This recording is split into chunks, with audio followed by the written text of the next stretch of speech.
1号台3号台汪洋、孔德京，4号台孔维利、李海松，5号台王思诺、薄俊杰，6号台石汉清、陈小玉，7号台楚炳杰、史天琪，8号台牛壮、蒋志茂，9号台汪洋、赵汝亮，10号台刘洋、赵汝亮，10号台赵建波、于乐毅，11号台王鹏、秦立文，12号台郑松、朱龙，13号台王云、夏里奥，14号台张勇、蔡建忠，15号台沈申义、曹宇鹏，16号台马良、陈成汉，17号台何文冲、徐天伟，18号台刘俊言、孙鹏，19号台邱炮谋、管正，20号台彭毅松、孙源，21号台刘海涛、李克，22号台韩洪亮、王大双，23号台德利格尔湖、刘宏伟，24号台孟凡宇、荣毅，25号台李义南、梁时瑜，26号台杜景旺、李博，27号台于海涛、盛义成，28号台赵延浩、陈哲，29号台郭宇飞、杨子成，30号台安东池、潘蓝天 ，TV 2号台崔明君、理查德、哈里德 ，TV 1号台戴勇、迈克尔希尔。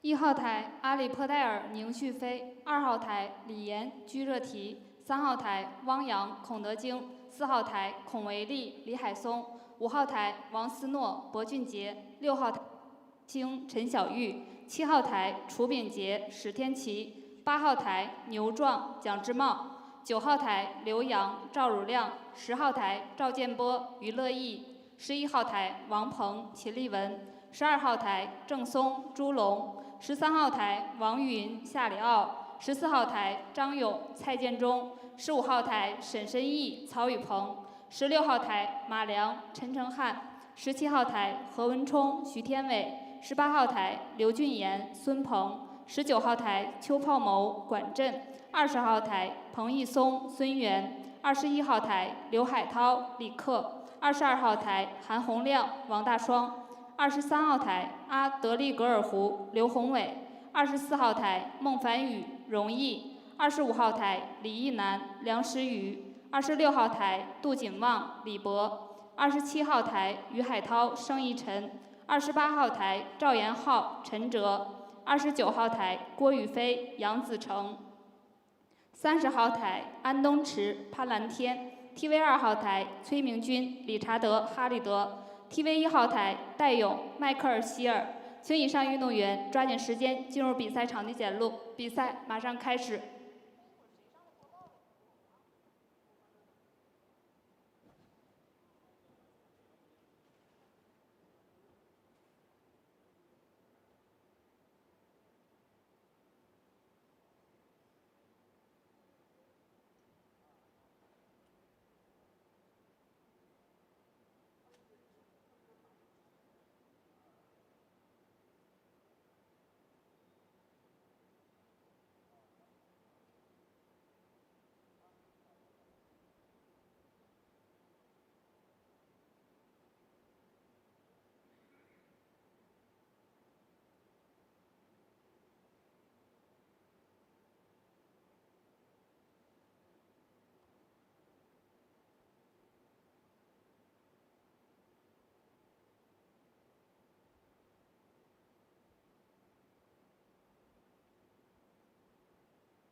在比赛开始之前，提醒一下场内所有人员，请将您的手机调至为静音或关闭状态。比赛期间，请保持赛场安静，场地内禁止吸烟。拍照请关闭闪光灯，谢谢合作。比赛禁止弃权，禁止为对手免球，以上行为将被视为违反体育精神的行为，会受到组委会的处罚。欢迎大家来到第4届怀化市旅游发展大会暨 LP 球杆乔氏杯2025中式8球大师赛芷江站的比赛现场。接下来要进行的是第3阶段双败第2轮33至64场的比赛。下面介绍本场比赛出场的裁判员及运动员。1号台裁判员徐小玉，运动员伊朗选手阿里坡戴尔、宁旭飞。2号台裁判员刘法恒，运动员李岩、居热提。3号台裁判员杜立新，运动员汪洋、孔德金。4号台裁判员岳林，运动员孔维利、李海松。5号台裁判员马嘉欣，运动员王思诺、博俊杰。6号台裁判员柴新峰，运动员石汉清、陈小玉。7号台裁判员徐锦言，运动员楚炳杰、史天琪。8号台裁判员许世宏，运动员牛壮、蒋志茂。9号台裁判员冯雅琪，运动员刘洋、赵汝亮。10号台裁判员孙然，运动员赵建波、于乐毅。11号台裁判员张月秋，运动员王鹏、秦立文。12号台裁判员李勇，运动员郑松、朱龙。13号台裁判员孟令彤，运动员王允、夏里奥。14号台裁判员张毅，运动员张勇、蔡建中。15号台裁判员陆月，运动员沈申义、曹宇鹏。16号台裁判员吕阳，运动员马良、陈成汉。17号台裁判员张娜，运动员何文冲、徐天伟。18号台裁判员杨嘉玲，运动员刘俊言、孙鹏。19号台裁判员杨俊奇，运动员邱炮谋、管振。20号台裁判员白云佳，运动员彭义松、孙源。21号台裁判员何秀红，运动员刘海涛、李克。22号台裁判员高若飞，运动员韩洪亮、王大双。23号台裁判员耿思林，运动员阿德里格尔湖、刘宏伟。24号台裁判员于一丁，运动员孟凡宇、荣毅。25号台裁判员张路遥，运动员李义南、梁时宇。26号台裁判员蒋小玉，运动员杜景旺、李博。27号台裁判员傅东平，运动员于海涛、盛义晨。28号台裁判员田海林，运动员赵延浩、陈哲。29号台裁判员商凯，运动员郭宇飞、杨子成。30号台裁判员杜环玉，运动员安东池、潘蓝天。TV2号台裁判员佘真真，运动员崔明军、理查德·哈里德。TV1号台裁判员宋明明，记录裁判员王琦、张鑫，运动员戴勇、迈克尔·希尔。现在比赛开始。戴勇你好，迈克尔·希尔你好，请双方选手争夺开局选择权。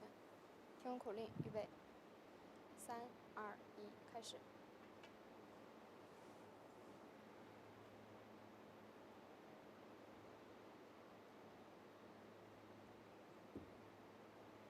迈克尔·希尔获得开局选择权。Then I'll come.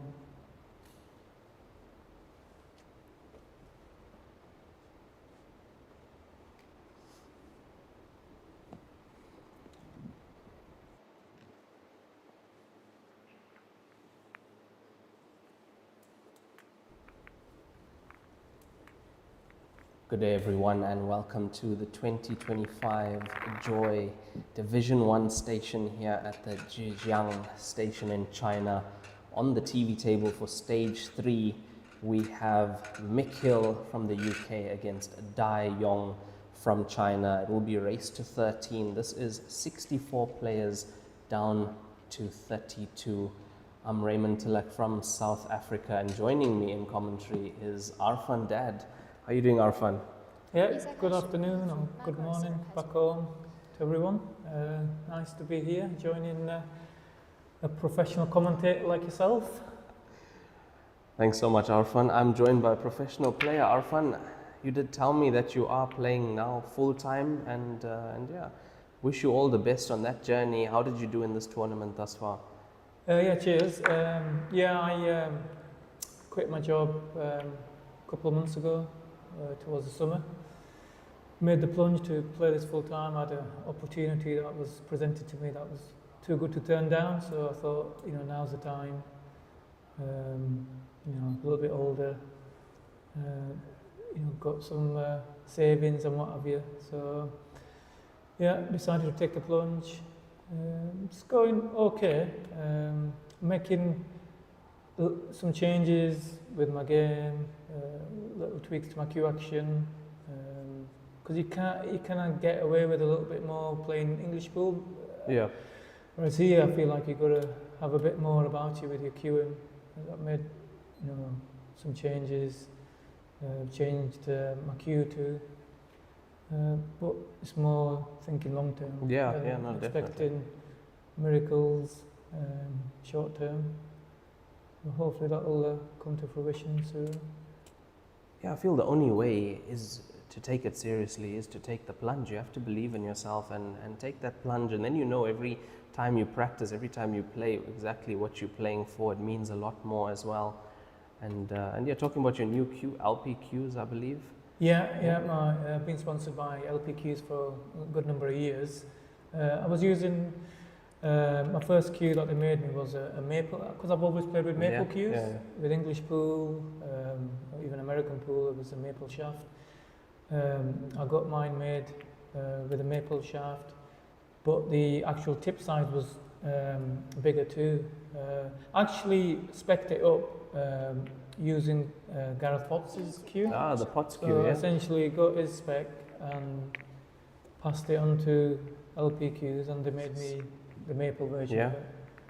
I actually had some decent success with it, but it was just certain shots, especially the thin pots. I was just missing everything thick. And it wasn't myself that pointed it out. It was actually Jordan Shepherd that told me about this. Yeah. So probably either thank him or blame him, depending on how I do with the new cue. So yeah, it's definitely helped with the thin potting, the new cue, because it's a smaller tip size. I'm using a 10.3 millimeter Yeah, tip size. 10.3. Ash shaft. Titanium ferrule. No, it's the actual ferrule is not titanium. It's like the name is called. It's like a Cupro nickel. Oh, okay. So it's like it must be a mixture of copper and nickel. Okay. It's called Tutanag or something. Yeah. I've never even heard the name of it. Interesting. But it looks like it's titanium, like it's not as bright silver, but it's like silvery, but it's not titanium. Something new from LP, I guess. Yeah. Possibly, I've never even heard of the material. You know, Tutanag it's called. So yeah, it could be. Well, I'm guessing it must be common in China, the ferrule material. But that's what I've got on the new cue now. It's actually new for this event. So I had the same cue, but it was like an inch shorter, because the Chinese standard length is 145 centimeters. Yeah. It's quite short, actually. Yeah, because obviously no disrespect to the Chinese players or people, they're a bit shorter than us. So their standard length is a little bit shorter than the standard length back home. So I used it for a bit. I just felt like, you sometimes I wasn't delivering the cue fully, and the length obviously played a part in that. So I got the exact same cue made, but a bit longer, essentially. So I first used it in this Division 1 event, and I actually played pretty well. In the first 3 matches, I played, probably as well as I've played in the last 6 to 12 months. I had some decent performances about 12 months ago. Obviously, with the changes, they've been a little bit inconsistent. But yeah, I actually felt like I was playing pretty good. I had a tough draw in my second game. I had someone that finished I think he's finished runner-up in this event before. Again, I felt like my level was good, but he just took out a really good finish off my dry break in the decider, so it's just the way it is. At the moment, I feel like I'm just trying to find my game as opposed to just looking at results all the time. So, yeah, and but then I put in a poor performance in the loser's side, the second match on the loser's side, and didn't really have good control of the cue ball, which is probably what has let Mick kill down there, because cue ball control he's probably the master at it. Yes, and it makes such a difference when you can control the cue ball properly in a match. It's not the ability to do it, it's to do it then when you need to adapt to the conditions. Because we are playing, I mean, this is under the TV lights. It does definitely make a difference. TV tables always play slightly different, a little bit more slidey, a little bit more fast, but it's to get used to that quick enough to get that cue ball control going, as we saw Dai Yong in that first frame taking out a rack and run off Mick's dry break. Yeah, and the point you made about the slidey cushions on the TV table is exactly why Mick lost position, because it's gone wide off the first cushion. And then he's lost it through there. So he's obviously tried to play position on the 3 ball to get the cue ball roughly where he is now. But because it slid off the first rail, it's widened the angle. And it's cost him basically a pretty simple run out with 4 or 5 balls remaining. Yeah, should have been 6 ball to get back to the top of the table. That was his connect up. Yeah. And now Dai Yong's gonna put this close to the pocket, but I'm not sure if he's blocked the path for the 5 ball. I think the 5 ball still goes, but I'm not sure if the 6 ball goes past. Yeah.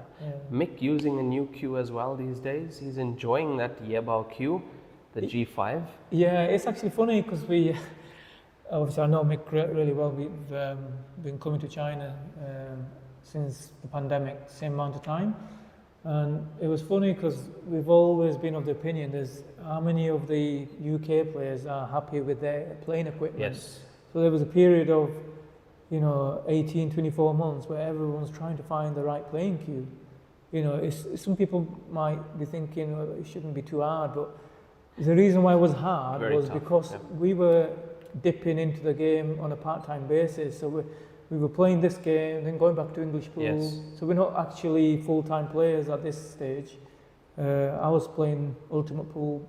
So the equipment is not suited perfectly for this game at that point in time. Exactly. And it makes such a difference, especially with the level now in China, and China now producing their own cues for this game. You're playing against not only the best in the world, they have the best equipment for the game. You come in as an international player, a part-time player of the game, without the right equipment, you're gone. Exactly. I mean, everything. I thought he's put a quick one in there. Yeah, I also thought that he thought it as well. Yeah, a bit of movement with his backhand there, which he's prone to do as good as he plays. He does like throwing the odd, we call it the chicken wing, which that was like a mini chicken wing, but that would have cost him on a long pot. Yeah. If he did that on the long pot, that was off. Yeah, he's used all of the pocket there, and the pace that he played at definitely helped. So he's more susceptible to missing balls where he's dropping them in, as opposed to that was probably a tougher pot, but because he can put his arm through it, he'll be more comfortable with that shot, because it's like you're not having to stay still all the way through. Yes. So it's back to the conditions. At that point, like everything was in the Chinese players' favour, because they're obviously based here. They don't have to worry about the jet lag that we go through, and food that we have to eat. They're comfortable with their surroundings, and we're like coming from a foreign country with equipment that we're not sure is the right one for this game, playing a game that we don't play all the time. So everything's stacked against us. Not just English players, probably maybe the other international countries too. I agree 100%. Even us in South Africa, it took us a while to find something, because also we were also playing it like part-time, playing a lot of English pool or black ball, and to find the right equipment is tough, because it's not a 9-ball cue. A normal 9-ball cue off the rack is not the right cue. Neither is a snooker cue off the rack. No. So it's a hybrid sport, so it requires a whole new cue. Like you have Jason Theron from South Africa, sponsored by Q Lees. That's a company based here, and I feel they are now making a hybrid cue for this game.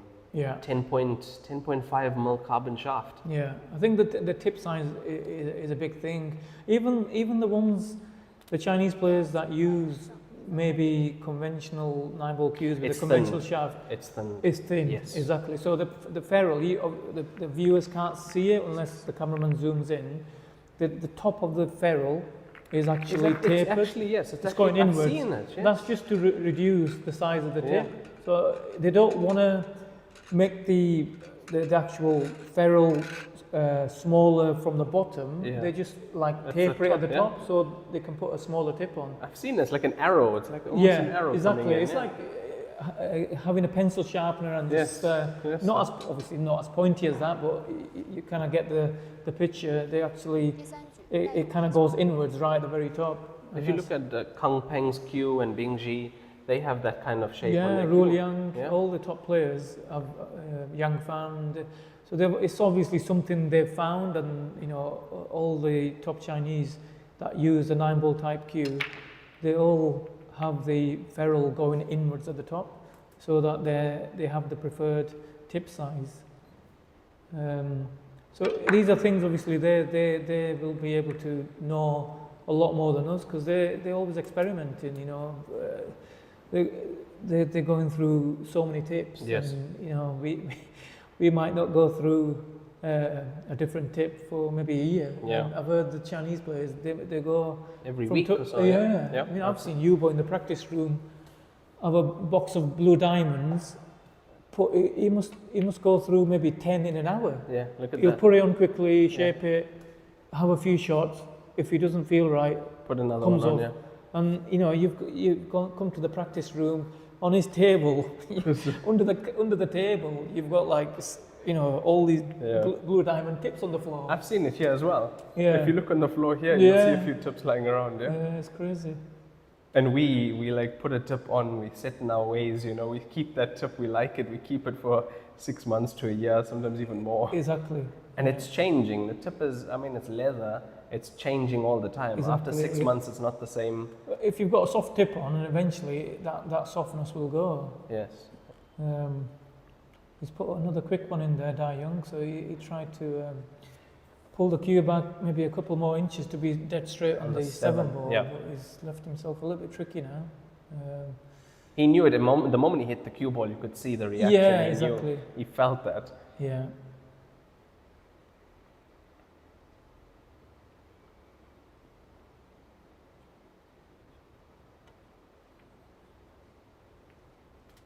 Yeah, that was a danger. That was such a danger. Yeah. That was a tricky one. He threw that in with a bit of side to come around.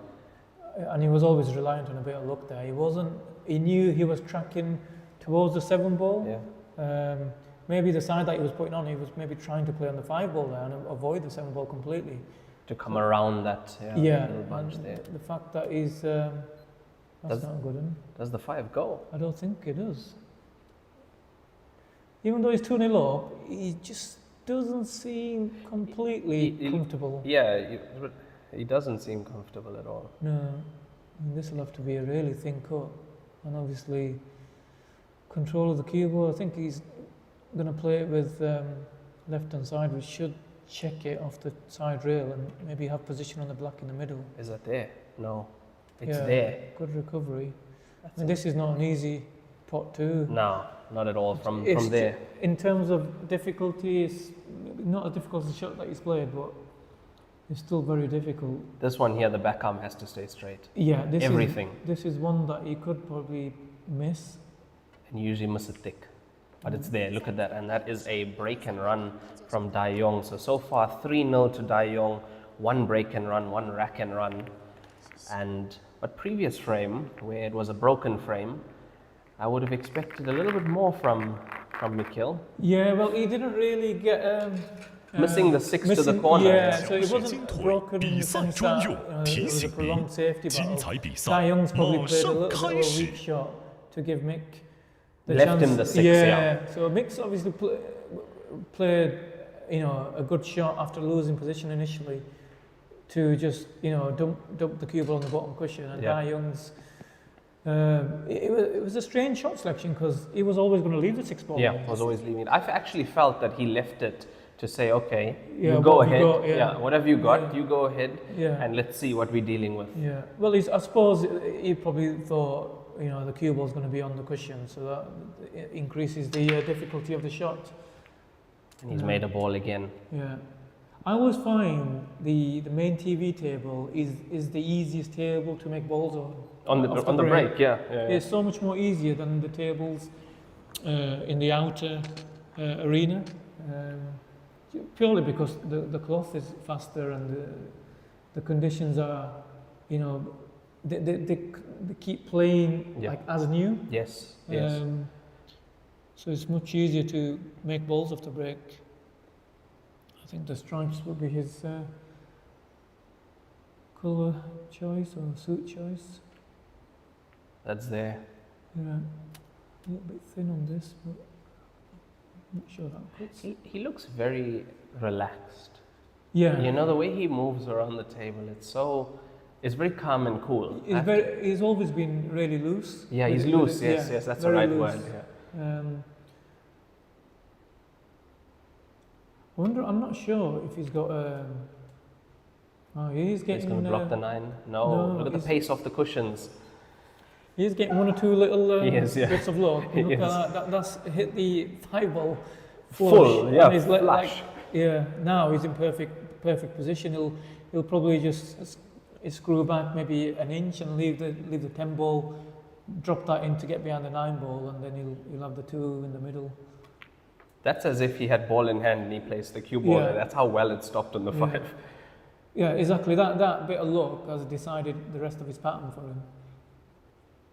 You know, he's got the perfect angle just to drift the cue ball. The cue ball could have ended up on the Lieber win sign at the bottom. Yeah, exactly. It's because he's in a good moment, and you know, maybe Mick's had a couple of chances in that one frame that he's been to the table. Yeah. And sometimes the balls just punish you, and Mick will know this too. He'll know that he's made a positional error and he's missed a ball. So he'll know that there'll be a period in the match where he'll maybe get some chances, and that's where the test is, can he take them whilst he's behind? So it's much easier taking the chances when you're in front. Of course. You know, but it's, especially this game, it's a lot difficult to play when you're behind, because the game's, you know, already tough. Yes, yes. Playing it from behind, especially, I would consider a race to 13 a short race for Heyball, because usually in the Masters we used to, by this time it's 20, it's 19, 21. Yeah. So 13 still, and that is another break and run for Da Yong. 2 in a row. 1 break and run, 1 rack and run, leading 4-0. It's looking dangerous. I think the first frame was a rack and run. First frame was a rack and run off Mick Hill's dry break. Yeah. And then Mick had his chance in the second frame, and then 2 break and runs in a row. Yep. So he's on a 2-putt now. I'm quite liking the new cloth for the Joy tables, for the Joy Q8s, the Lieber Win 8848. I feel best conditions we're playing on. Yeah, ideal conditions. Yeah, very good. The other cloth, the Strachan 811 tournament, yeah, it was just a little bit heavier than this. Yeah, this is shaven, it's quite light. Yeah. Yeah. No, it's Lieber Win is really doing great things. And it's great that Joy have brought Lieber Win in for these tournaments, and that we are playing on the cloth worldwide. Yeah. And you should be playing on that as well in Australia in a couple of days. I believe you are leaving tomorrow. I am, yeah. I've got an early flight out of here. Yeah, Arfan Dad will be playing in the Champion of Champions in Australia, Brisbane. Yeah. Australia, yeah. Yeah, never been to Australia, so looking forward to that. Nice one, yeah. Obviously, the event itself, pretty big event in terms of international events, probably.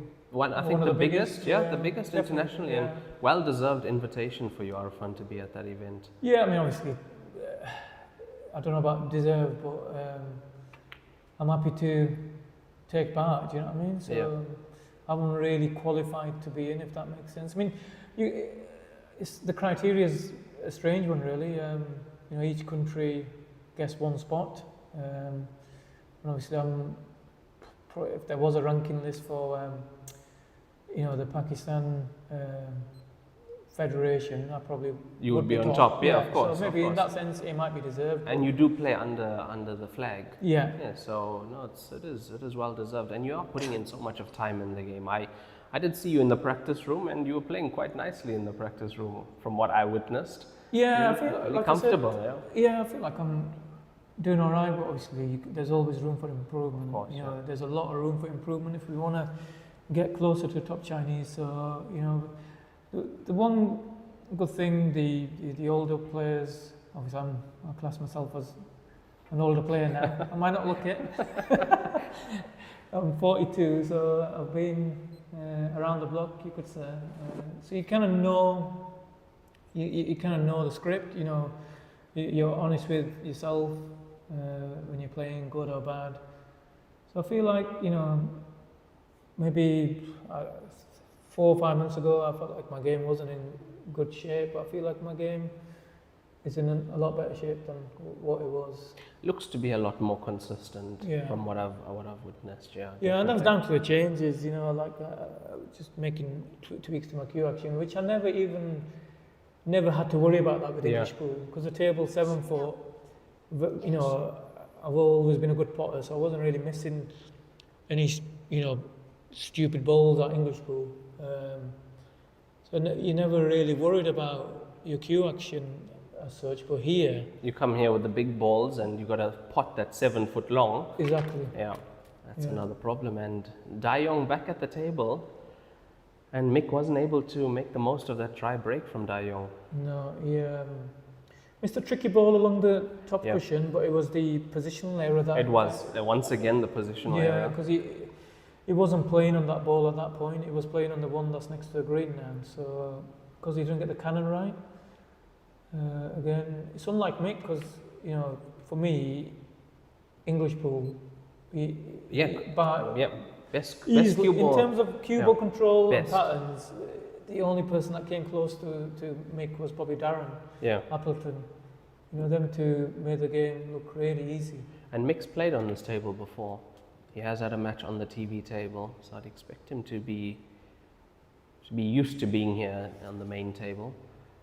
Yeah, and he'll know that this is a really big match for him because this will get him into the last 32 of the guaranteed. Division 1. Guaranteed. Yes, guaranteed. Without having to maybe play a losers qualification match. Tomorrow morning. You have to be back tomorrow morning to play a losers qualification. And actually want to look at how Richard Halliday is doing. South African Richard Halliday won his match yesterday and won his match earlier today, so he's also on the winner's side. Yeah, he's going really good. But just to provide a bit of context, it's not often you see many international players in the final 32 of the Division 1 event because it's an open draw. You could literally draw Chu Bingji. You could draw your Bingji or your Rulia. Jeremy Yenkia from South Africa drew Bingji as his first match. Yeah, that's what I mean. TV table 1 against Chu Bingji. I mean, if you're going to play Bingji, you got more chance of beating Bingji in a race to 7 as opposed to a race to 13 or a race to 15 or longer race. He's like a big favourite against more or less everyone. But in a race to 7, that is your opportunity, and you just don't know it would be life changing for someone to beat Bingji. Yeah. Like an international player to beat Bingji it'd open a lot of doors. Yes, of course. The Chinese audience will be thinking, who's this guy? Who is this guy? Bingji? Yeah. He shouldn't be beating Bingji. Bingji's the master. But the opportunity. That's why when you draw someone like a Bingji on the TV table, you should look at it as an opportunity. Yes, and a learning opportunity as well. I mean, you are playing best player in the world, one of, I would say, in this game currently. Yeah, I don't think it's outrageous to say he is the best player in the world, because if you just look at the last few years, dominant. He's won so much. Total he's won domination. 2 Masters. I think he's won the Star World Championship. Won a Duya event as well. How long did he go unbeaten in the Joy events? Something silly, wasn't it? Yeah, I remember that. Matches? Ridiculous. Yeah. So he is the most consistent player in Heyball for me. It's not even a debate. Dayong with another clearance off that mistake, making it 5-0. Yeah. And he'll be breaking again. Yeah, Mick's obviously these are 2 positional errors and 2 missed balls. And that's it. Down. And that's it. That's literally that's all it takes. That's all it takes. But Dayong looks like he's flowing, but he's also getting a bit of a roll as well. Yeah. It helps. He's had 1 or 2. Yeah, he's had 1 or 2 ropes. Obviously, that was a good finish there. Yeah. There wasn't much luck involved with that finish. The 7 to the corner was a very good shot. Yeah. But now you pair a player who's flowing, having a few good rolls against the player who's having a few bad rolls, and that's why you see the scoreline is what it is. Yeah. And he's made a ball on the break. And that was a really good. It's probably his best break of the match. Look at this. I think when you hit the break that good. What goes into the center? 11 into the center, 3 down in the corner. Both the reds. And have a look at the pack. How open it is. You could take either set here. It's just personal choice. Not one ball on the cushion. Yeah, I think spots were probably the marginal favourite there. They just connect a lot better. I think the 1 ball goes past the 2 ball. That makes it even easier. I think it just does. But there's no problems in this rack for him. He actually played a bit of a poor shot the first shot. Yeah, you're right. He could have come a bit. A couple of inches more. Exactly. Back, he's having to reroute now because the 4 ball was the connector. Maybe for the 2 ball, I think his pattern was probably the 6, and he still wants to stick to that pattern because it is the best pattern for the rest of the finish. He has to come off 2 cushions off here. Wow, that shot, it might not look like much, but to get into the cue ball enough to avoid the 9 ball there, Yes, brilliant yes. shot, and to avoid the jaws of the pocket. Yeah. He made that look really easy. Yeah, I think he's going to play 2 ball. His recovery ability is excellent. That's been on show with 2 or 3 of the finishes. His ability to make those recovery shots, that is just absolute class. Yeah. Yeah, he's put on a bit of a clinic so far. This is a quick frame. Yeah, this frame was all about the break. The finishes that he's knocked in the previous frames, this was like bread and butter. Yeah, You know, compared to those. I just couldn't see him missing this finish. And this black ball for 6-0. And it's there, 6-0, Dayong leads Mick Hill, 3 break and runs, 1 rack and run for Dayong. What a break that was. And it's interesting that he's breaking off the cushion. Yes, that is, you don't see that Don't see that often No. with the top Chinese because, you know, obviously if anyone follows Nick on Facebook, Yes, he put that, you know, video of the very tall but thin Chinese girl break like, you know, Tom Cousins at English pool. But, you know, it's all about the technique. And that's how the top Chinese break. They break off their hand. And Open bridge. break from the hips. So they just How turn their hips. difficult that is. Oh, to be able to do that in a match without the worry of miscuing or making yourself look silly. Or chopping the cloth up. Exactly. And you all obviously you've played the game quite a number of years, and you know there's always every now and again you'll come to a table where there's a little bit of a rip where the break line is, and that's obviously someone trying to break like the top Chinese and probably rip the cloth. Potted the 9 in the center. Yeah. And what's he on? Cue ball. Yeah, he's on the 4. The 4 goes. Yeah, and I think there's enough room behind the 7 ball if you can leave the cue ball right on the cushion, or maybe not. No. No, you'll have to. From the overhead angle, I thought there was enough room, but I don't think there is. If you can get the cue ball out into the middle of the table, use the 6 to get to the 7. Yeah. And if that goes wrong, you can still be on the 2 possibly, or the 5. Yeah. I mean, the 6 ball is the ideal ball to run into the, like, either cushion first into the, I don't know what number stripe that is, it's hard to tell. But, wow, he's using his experience here. It's actually the clever shot. Let me tell you, that is not a shot I would have played. Well, he's 6-0 up, absolutely flying. Unbelievable. And Mick will be thinking, right, this guy, obviously he knows how good he is. He's, you know, got a lot of experience, and that was the shot selection of an experienced player. Unbelievable. That's champion mentality. To play a shot like that at this time, you're 6-0 up, you're flying. 3 break and runs. And he's got a good connector to get to that ball. He could force it. He could. 100%. But he has definitely played the percentage shot there.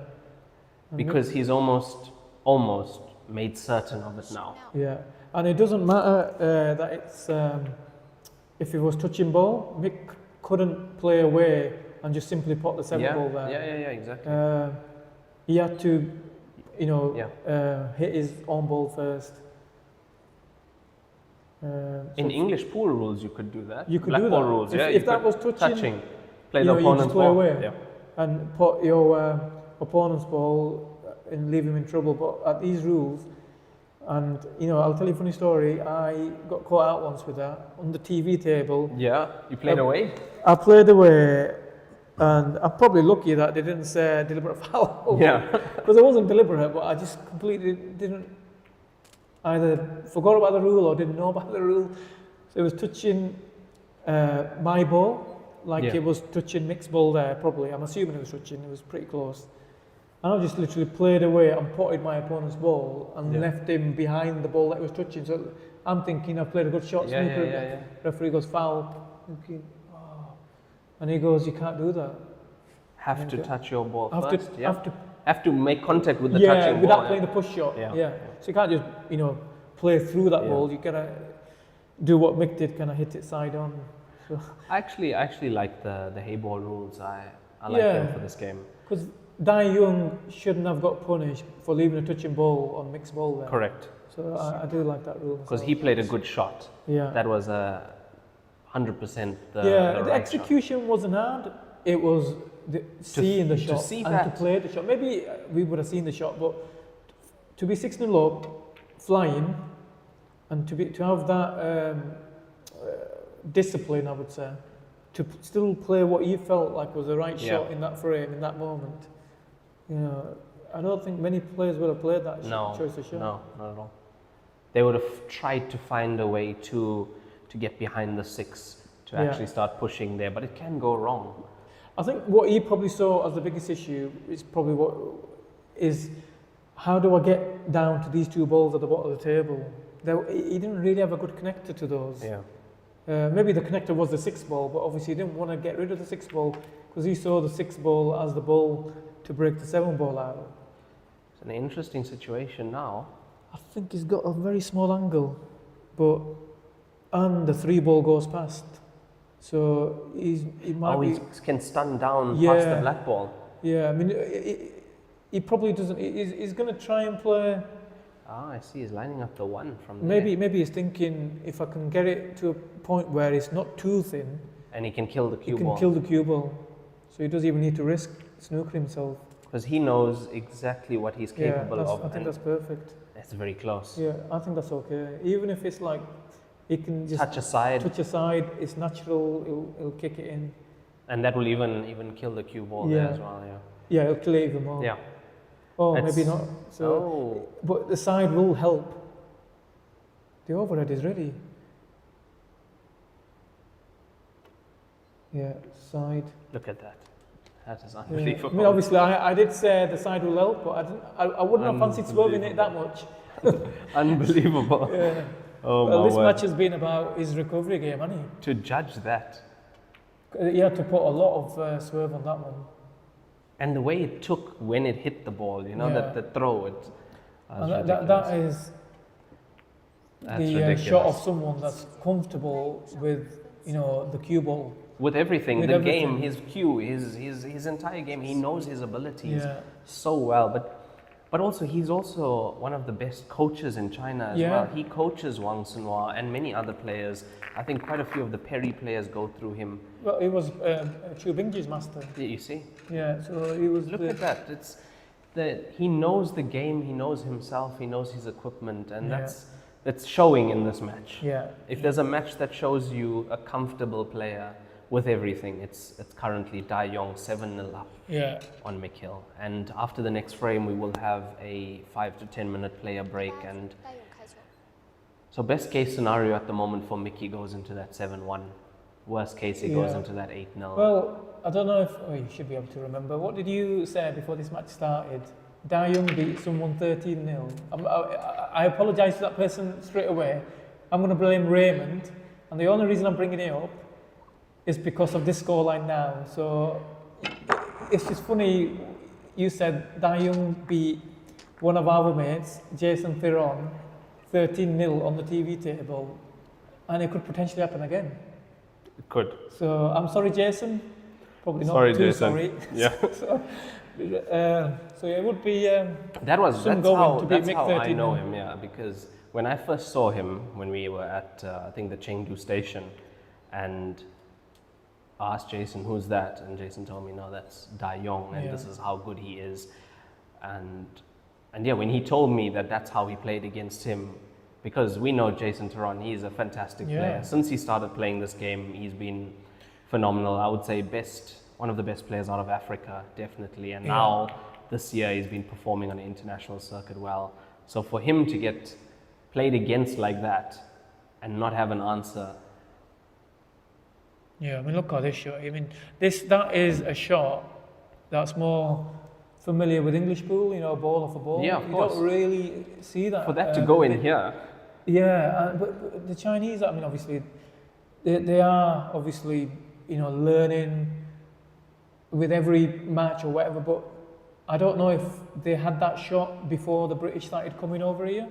that ball off a ball yeah, is ball a off very a ball. familiar shot, and Mick Hill is one of the best players to play that shot. I've told him that many times. To play ball off a ball, he to me, at English ball, was one of the best. The best, play. yeah. Just because you're not aiming at a pocket, Yeah. and to have your eyesight fixed on a certain point of a cushion or oh, he's put a quick one in there.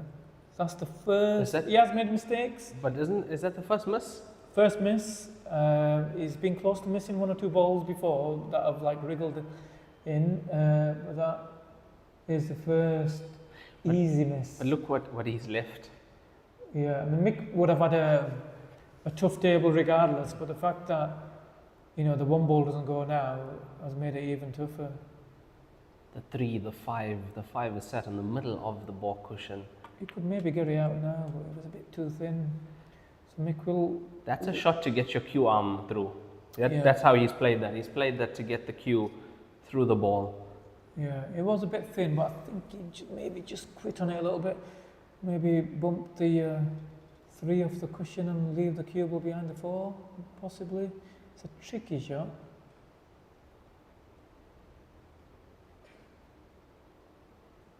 Or is he going to try and put the 6 ball and Shift the 5. Yeah, and knowing that even if he misses the 6 ball, he's not going to leave anything easy. Inside English. Yeah, that's a good shot. Now he can play snooker if he wants. You know, it's a much easy. He's actually done quite well at the moment. He's made what looked very tough look a little bit better. Yeah. And being 7-0 down, it's a tough place to be as well. But, Yeah. but you know what? He's a player who's, I don't think that'll phase a player like Mick Hill, would it? No. With his experience, his match play over the years. No, Mick will be now, you know, one frame at a time mindset now. He's too far back to even think about 寺庙 making a comeback. You know, just play each frame on its own merit. Yeah. You know, But slowly drag himself back into the match. That's a skill on its own. Yes, it is. You need, you know, Grit. the right grit. Yeah. And you know, I've heard a few players say that the British players have probably one of the best grits and. Oh, that was good. That's worked out really well. That's an excellent shot. Yeah, he's obviously played the cue ball, but the bonus was Da Young's stripe going in. That has worked out so well for him. Yeah, it should win him the frame, really. It should. Yeah, It really should. he's probably just left him a jump shot, you know. Look, if the jump goes in, I'm going home if it all goes in. bets are off. Yeah, all Yeah. bets are off then. Yeah. If he pots this, he's probably the best jump shot player, even ahead of Federer goes for me, because these pockets are small. Oh my wow. word! I was gonna say he's gonna come Ooh. close. Wow, he's giving me a mixed reaction. Oh my god, how close did he get to that? That is in on a 9-ball table. How close was that? Or maybe it was a little bit wide, but there's some effort. You can see how close he got, because Mick's thinking, wow. He was probably thinking, I'm going to shake his hand too if he pops this. But again, a little bit of a roll, because you know, Look he's at the 13 and the 1. Yeah, but Mick has to remain patient. I think the shot is just to clip off the 5 ball and just leave in sight of the stripe. That's the right shot without going in. Yeah, without the cue ball going in. I think he's left a thin edge on the 15 ball.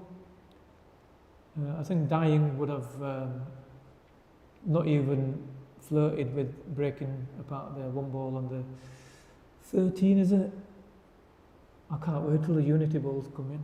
It'll be hard. It'll be a lot easier to spot the numbers. Yeah. I think that's the 13 ball. The orange stripe? Yeah. Yeah, 13. So with all the time I've put in commentary, I figured out how, where is this going? It's going close to the center. I figured out how the numbers work. So 5, Yeah, you just had. you add 8. Yes. Exactly. Yeah, I figured that out, I think last year. Where I was, my eyesight is not the best. It's hard to see what colour that was. Because if you look at the orange solid and the orange, how much easier is it? Obviously, I know it's. Yeah. It just looks like a different shade of orange, doesn't it? Yeah, and also usually the 15 and the 7 look can be confused for the orange as well. Yeah, exactly. And that. So Mick's not breaking up the 1 here. No. No, he's leaving it. I mean, you could choose to. You could have chosen to break it up there because depending on whether if the 15 doesn't pot and the double's blocked into the middle, Yeah. I think that may have been an opportunity to kind of force Da Young's hand to come up with something. Yeah. But I don't know if that trickles into the middle. So it's hard. You'd have to be right behind it. And I think Da Young is just going to dolly this over the middle pocket, I think. And then it becomes a potential ball that you can Use to break the 13. Yeah, or even drop behind it because it looks like it goes into the bottom right corner. Oh my word. Look at the shot he's played there. Well, he's actually played to pour it and break that out. Yeah, he's played to pot that.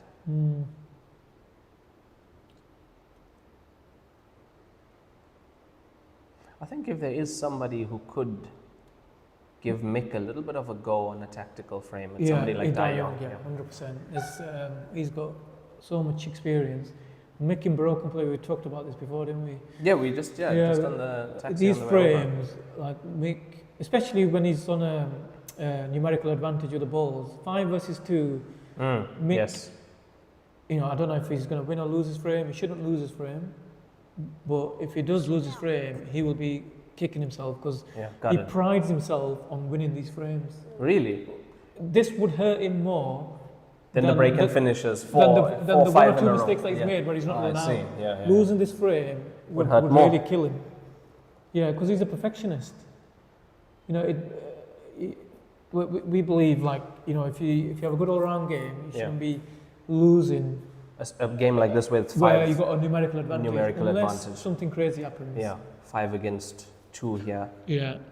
Mick is playing a patient game at the moment because, he could have potentially, clipped off the 3 ball, leave it in front of the 15 ball, but what he was worried about there, in my opinion, was if he leaves the plant on and Dyer can just, put his 3 ball in and that gets one of his pieces off the board. That's in. Yeah. So it'll be interesting to see what he does here. Does it cross double? Does he trickle it above? I think he trickled this into the centre. He's just looked at. I don't think he's going to trickle it up to the centre pocket. I think he's going to trickle it up to the corner pocket. Because he's got. The reason being, he can push the 1 ball onto the cushion as well. And maybe get the pocket. No, he's gone for the cross. Oh. And he's missed it by far. Yeah. Wasn't even in the same postcode. Strange. I thought he looked at the thing cut. I'm actually surprised he didn't play that shot. Now this should be definitely a frame Mick wins. Yeah. Yeah, definitely. But frame by frame, that's what he has to do. That's what he has to do now. Yeah, exactly. It's the only way. He's won't be thinking of winning the match. Like I said before, he's just going to be thinking, I need to make a match of this. Yes. And it was quick as well, 7-0 in under 50 minutes. Yeah. This is the longest frame so far of the match. A little bit. Oh, he's okay. That's a bit of a poor one too from Mick. We wanted the cue ball on the bottom cushion, but it's okay. It's fine.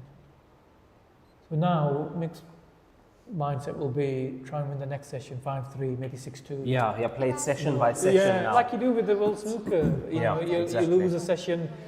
Let's say you've lost the first session 6-2, then you come back the next session thinking, right, I need to win this session minimum 5-3. Or the 2 frames behind it. So that's what you'll be thinking. Yeah, well, we will be back in about 5 to 10 minutes. Thanks guys for joining us, and thank you Arfan, man. It's been really fun. Yeah, no, I've enjoyed it. 楚秉杰国内外一线球星代言。利百文，中国台泥领导品牌。方寸间雕刻，毫厘间镶嵌。成木质之美，雕琢洞天，遇腾龙之势，巧思匠心，以点线面，以小现大，无蜘蛛匠心之作。河北省天一集团创立于2013年，注册资金500万，员工230余名，有着10余年的生产经验，其研发设计、生产销售于一体的大型生产企业。优秀的员工、先进的技术、精良的设备，严格的管理使公司得以不断的发展壮大。精确、可靠、专业是我们生产的精神和服务信念。天一沙发让舒适无处不在。园有枳兮，篱有兰，这里生态优美，山清水秀，五水河畔，光影四射，它是那么的灵动和风雅。芷江是侗族人民自治县，是一座被少数民族侗乡文化所萦绕的魅力之城。湖南省100名最美扶贫人物唯厨酒庄董事长吴如女士，在2001年激情焕发，投资农业，扎根芷江。经过多年耕耘，刺葡萄种植基地连绵有5万多亩。她带领当地村民把优质的刺葡萄打造成了集种植、生产、加工、观光于一体的农旅典范。助力富民产业与全域旅游、生态建设、乡村振兴深度融合。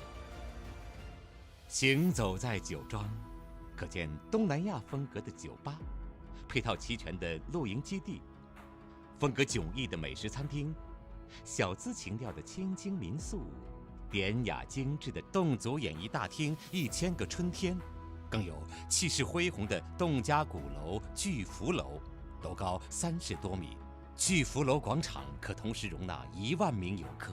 荷花满园的田园，一花一世界，一步一风景，宛若世外桃源。唯厨酒庄非物质文化收藏馆陈列了侗家织布机等非物质文化物件。漫步在幽静和散发着清香的刺葡萄园中，畅享丰收的喜悦，让你心旷神怡。走进酒庄地下酒窖，扑面而来的葡萄酒香味儿，让你仿佛沐浴在温情浪漫的红酒文化之中。唯厨酒庄的建设始终以世界的眼光、国际的标准，以宾客为尊的理念，高标准、高质量建成了中国最美侗乡酒庄。同时酿造出了品质一流的红酒。近2年来，酒庄开展了采摘节、小丑节、亚伦蒂尼飞虎 P40潮流音乐节，以及怀化味道第7届高山刺葡萄节等丰富多彩的主题活动。期间人声鼎沸，好评如潮。唯厨酒庄还倾力打造了大型文旅实景演绎《侗情芷江》，以浓郁的侗乡文化大餐惊艳呈现。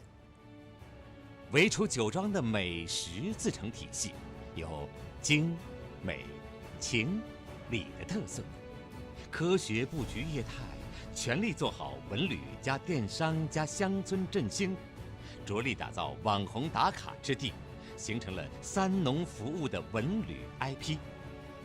感受侗族风情，品尝红酒和美食，沉浸于载歌载舞之中，尽情享受红酒与艺术碰撞的文化盛宴，享受诗酒远方的美好愿景。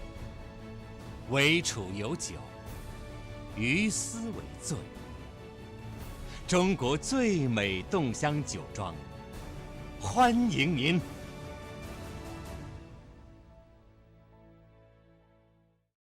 我是代言人赵卫国，新京报道，言行自由。我是代言人雨龙海，星星暴走，年轻自由。我是代言人楚秉杰，星星暴走，年轻自由。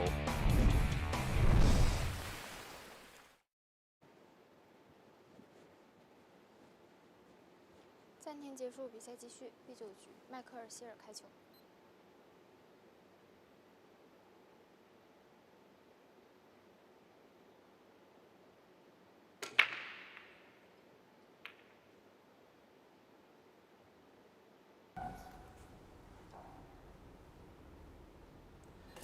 And we are back after that player break. Score 7-1 to Dai Yong. Mikhail breaking and dry break, Arfan.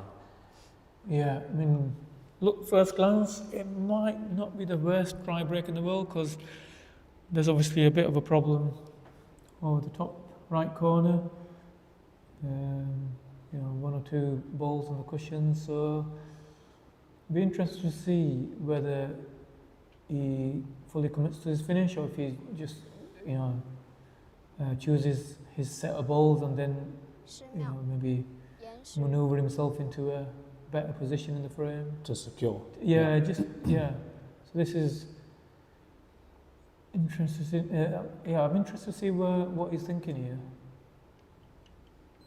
He has got a decent breaker ball over the left corner that you can use to get into the little cluster over the right corner, the 10 ball and the 5 ball.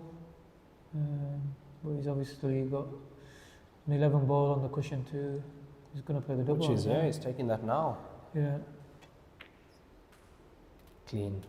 Yeah, so that suggests to me that he's committing. Yeah. Yeah.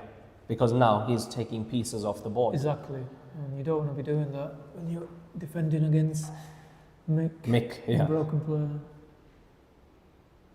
And the thing is, a player like Dai Yong would know Mikhil's ability as well.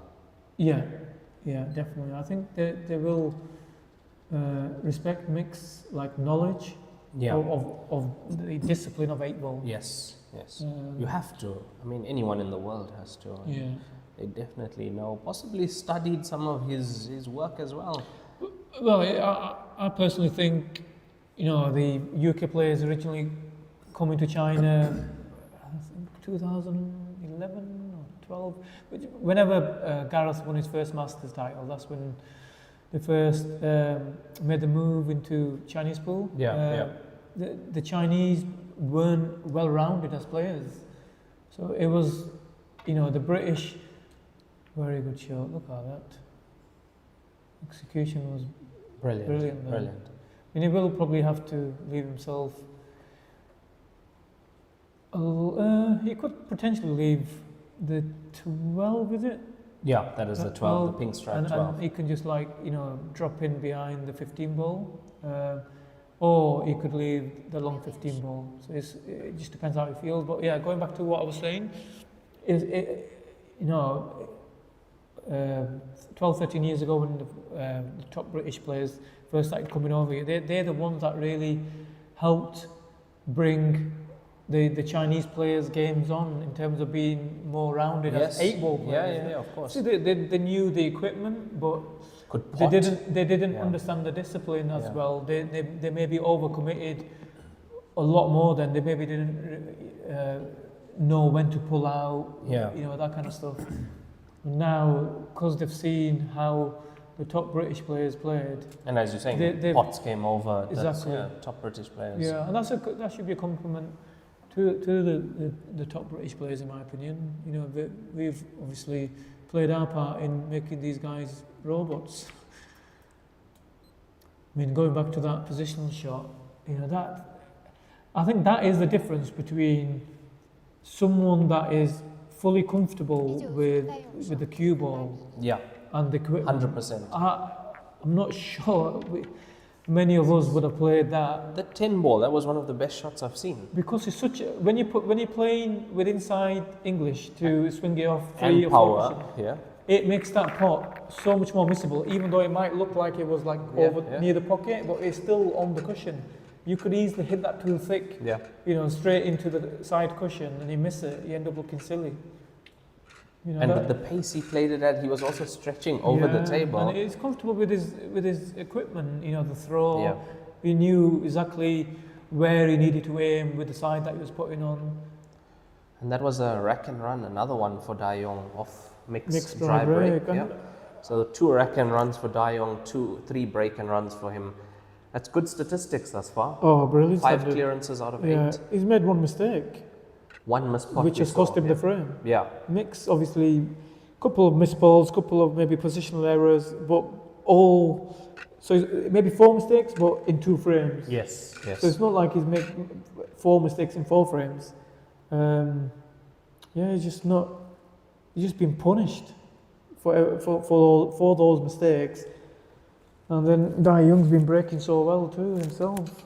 But you also have to admire the player you're playing against. If they can punish you, that's what you want. Yeah. You want to be playing a player that can punish you if you make those mistakes. Yeah, definitely. I mean, these are the players you really want to test yourself against. And Mick, he hadn't lost a game coming into this match, and he probably would have been quietly happy drawing, someone like Da Young, as good as he is. But you're thinking, right, I think now is probably the right time for me to play him. I feel like I'm playing well. Yeah, I'm playing well. I want to see me playing well will result in me being able to compete with someone like a Da Young. Yes, exactly. Or it could have been anyone, Chu Bingji or whoever else.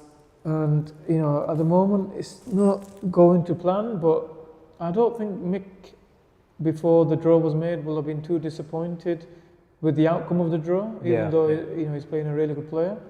I think he relishes the opportunity of a challenge. Just where he thought, because obviously I've been speaking with Mick away from the matches, and he felt like he was in decent enough nick. He hasn't really had a close game against he's played mostly Chinese players, I think. He has, and he's put in the work, and he's come out winning them quite comfortably. Yeah. So, but I think what Da Young's done, what maybe some of the others, other players haven't done, just looking at stats, you can see the breaking runs and rack and runs. Da Young's kept him in his seat for long periods of time because he's run quite a few frames from the breaks, either his own or mix breaks. Like 3 unanswered frames, you can say, running off mix and then running 2 of his own keeps you in your seat Mick for 3 frames. Probably hasn't had any opponent do that to him, purely because, like I said, the outside tables, they don't break as easy as, easy is not the right word, as good as the TV table. I think Mick should be out here. 12 connects to the black ball, breaks the black ball up. A little bit of luck there involved, but I think he has to commit to the finish. Yeah, I think he's definitely going to go for the finish here. It's just be interesting to see which ball he chooses to get into the black. I'd be tempted to use... Is the 15? Yeah. To push the black towards the centre then? Yeah. Rather than push it down? Yeah. Oh, that's taking a big bounce. It's a bit much. And that's... Well, maybe not a big bounce. Maybe he felt like he's hit that too hard. Now he's got no choice but to. Do you know what I would be doing here? I know maybe Mick might not be comfortable with a double in, but I felt like obviously I've got my own table now. That's one of the things I've improved with. I wasn't quite sure of the contact a ball needs on the side cushions when it comes to the double in, and with English pool, you're not aiming as thin. You've got to aim a little bit more thinner for the doubling at this game. And that black is primed for a double. Yeah, no, you're I right. think he has to, he just has to take his medicine now. He could still potentially leave the angle on the 10 ball, to go into it, but I think it's just too risky. And Chu Bingjie has won 1 frame now. He trails Shi Tianqi 8 frames to 1. Tianqi making 5 break and runs and 1 rack and run. I think Tianqi will be heading off to, she was supposed to head off to Australia, but I don't know about now. Uh-oh. He's gone too far. Yeah. How has he done that? I don't know. Not sure if he's just had a lapse of concentration. Because short would have been okay. Oh, short is always better he's than obviously, long. Yeah, I mean, he's obviously trying to get as good, almost perfect on the double. So obviously we always say you err on the side that's gonna get you the shot. Yeah, you know, of a course. shot at Yeah. least. That's probably gone. Has he left anything? No, just the bottom of it. Yeah, not to do. Yeah, I think that was a shot of a man that was frustrated with not landing on the double. But Yeah. Yeah, I don't want to say, but maybe he feels like he's not quite there for this match. And it's hard to take, it's so difficult, shot at a time, frame at a time, 8-1 down. Yeah. And you're playing against someone who is punishing. Well, this is the point I was making. The game is already tough as it is, but coming from behind is even tougher. I would say if this was a race to 19, race to 21, I would say Mick would feel like definitely time. Because his opponent still needs more than half the frames. Definitely time. But now 8-1 and currently on the table, Dai Yong. Yeah, and he's left himself a good. Oh, maybe I thought he had the angle to nudge the 6 ball. How do you think he's feeling about the 6? Do you think he tries to break it out, or does he park behind it and play it down? Well, he's got 2 decent balls to break it out with, like, you know, the 2 ball is probably what he's looking at. Well. He's played that so nicely. Yeah, I think the shot is potentially, if he's needs to punch it more than like roll it into the 6. See, if he's punching it, the control's not there. That's what, I mean, he's been a little bit lucky, the double kick. He has, yeah. Maybe there was a case of just dropping in right behind it and just rolling the 6 ball in, and you're not leaving much on the 8 ball other than like a double. He's gotten quite fortunate with that double kiss Yeah, off. Very fortunate. That cue ball could have gone straight into the centre pocket. Yeah, all because he couldn't roll into he didn't have a natural angle to roll into the 6. He had to punch it. Yeah. And if I felt like that was what I needed to do, I think I would have taken my medicine. He's landed on Not perfect. Yeah, the proverbial Played on it for the centre. Yeah, it's hard to say which pocket he played for, but he's landed a touch in between. It's there. Yeah. Oh. Well, he was. He knew how hard he hit it. You were going to say something, I think. No, I was just thinking who broke. Dai Yong broke. Mick Hill had a chance in that frame. So not a break and run, not a rack and run. Yeah. It was dry break. No. Dai Yong missed the bridging shot stripe to the bottom pocket. Yes. Brought Mick Hill to the table, and Mick didn't. He didn't get on the double, did he? 9-1. Made a couple of positional mistakes in that frame where he's overrun position on both balls.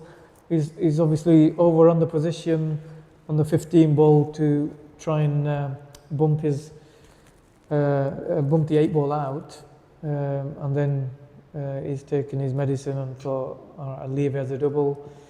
Then he's overrun position on the double. So unlike Mick, you know, from what we've seen, four positional errors now, and that's his. That's unforced. Unforced, yeah. And one of his, strongest parts of his game is positional play and cue ball control. Dry break from Dai Yong. So Mick Hill to the table with a chance. Let's have a look. Like a fairly open table. From that first camera angle, it didn't look like there was any clusters, any balls on the cushion. So it's just. So look what he's got. Has he got 9 ball, I think? Yeah, stripes will be the ball. He's not going to get on the ball at the bottom of the table. So one frame at a time, one shot at a time, and just try and get them on the board. Yeah, essentially that. So he's he could potentially play on both balls at the same time here, in the middles that is. Yeah, yeah. And then he'll decide which one offers best chance of finishing the rest of the frame. Thought he got that a bit thick. Yeah, I thought he'd hit that thick too, but this isn't the end of the world here. I think he can stun on and off the cushion and still play on the 14 stripe. Yeah, 14 to the centre. Yeah, but yeah, just has to judge the pace. And as long as he's on it, he should get out, because he's automatically going to go up the table. Up the table. You can't land straight on it, or the other side.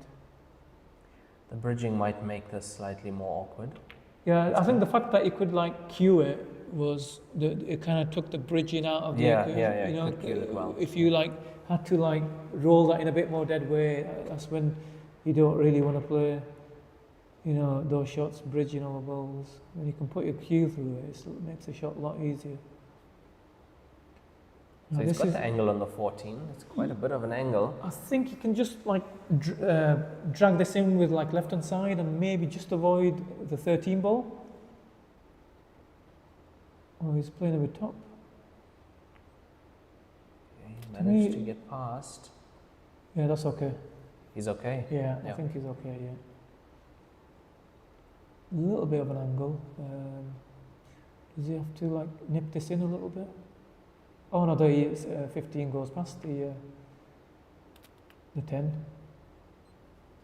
So he's almost out here. One more good pot. Yeah, on and off the cushion again, Yeah. I'd say is the right shot. Position takes care of itself. Just concentrate on the pot. Yeah. It's good. This will feel good for Mick. Yeah. This will be a good one. Play that with check. Just a little bit. Yeah, play that with a touch aside. Yeah. It's good to see. He's not he's still Yeah, he's playing the right shot. Playing the right shot. Yeah. He's not making sure of the ball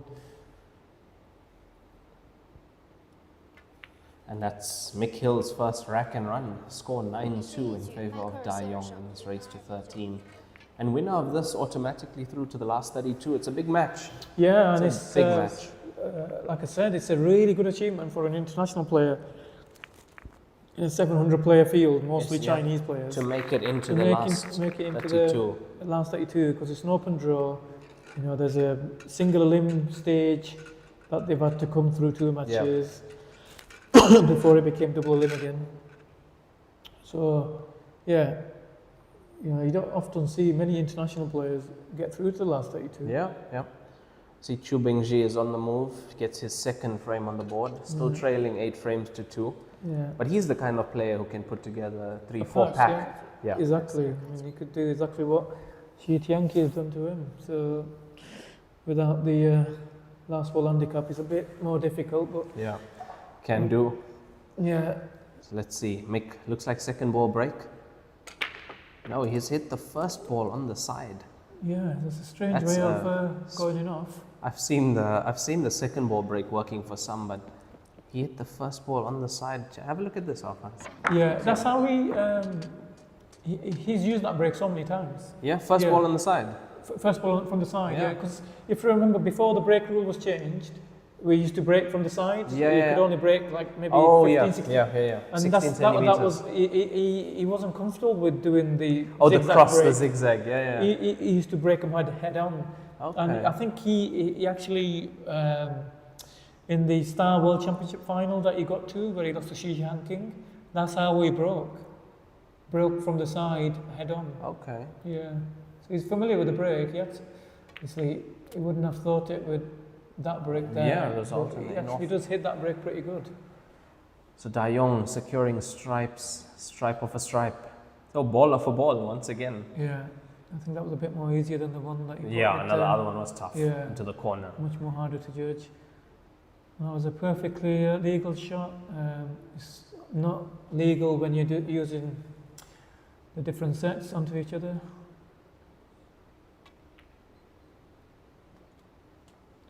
Looks like he's done the hard work in this rack already. Bit of a 13 doesn't go now, does it? 13 below the 14. No, I think he might just brush it when he pots the 12 ball. Is it 12 or 13? 14, no, it's 14 and 13. Oh, there we go.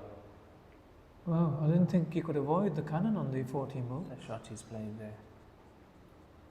Well, now he's got his perfect ball for the black ball too. Yeah. So it's actually he's out here now. So he's going to put he's going to put these two, and he's going to have the perfect ball to connect onto the. I like how loose his style is. Yeah. And he's smart, right? Yeah. You know, obviously we can't see sometimes the angle that he leaves. You know, this is a perfect connector ball. Left himself the perfect angle. Just has to roll the ball in. Yeah. When you're playing the right lines all the time. The right lines. You just have to keep playing. You know, as Mick calls it, a knowledge cue ball. Yeah. You know, you just keep. It's basically controlling the pace of it. Because the lines are there automatically. The lines are there. You're not having to put no spin on, no side. You're not coming across always. You're coming into into the line. Into the line. That's so important. Many players caught that a bit fine. He's okay. Yeah, he's fine here. And that is another rack and run off mixed break. 3 rack and runs, 3 break and runs for Dai Yong, leading 10 frames to 2. Yeah, very strong.